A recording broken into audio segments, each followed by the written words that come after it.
இருக்கிற மெட்ரோ ரயிலுக்கு பணம் தரப்போகிறாரா அல்லது கோவை மெட்ரோ ரயிலுக்கு அப்ரூவல் தரப்போகிறாரா அல்லது மதுரை எய்ம்ஸ் மருத்துவமனையை இப்போது தருகிறோம் என்று சொல்ல போகிறாரா அல்லது கோவைக்கு ஒரு எய்ம்ஸ் மருத்துவமனையை தரப்போகிறாரா? இந்த கொங்கு மண்டலத்திலே வீழ்ந்து கிடக்கிற ஜவுளி தொழிலை தூக்கி நிறுத்துவதற்கு ஏதாவது திட்டம் சொல்ல போகிறார்? ஏதாவது திட்டம் சொல்ல போகிறாரா? என்ன சொல்ல போகிறார்?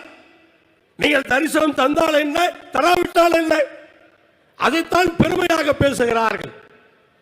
இன்றைக்கு நாடாளுமன்ற தேர்தலிலே எப்படி வெற்றி பெற்றோமோ அதே போல 2026 சட்டமன்ற தேர்தலிலே அத்தனை தொகுதிகளிலும் வெற்றி பெற வேண்டும் என்று நாம் உழைக்க வேண்டும். அதற்கும் பிள்ளையார் சொல்லி போடுகின்ற நாள் இந்த நாள்.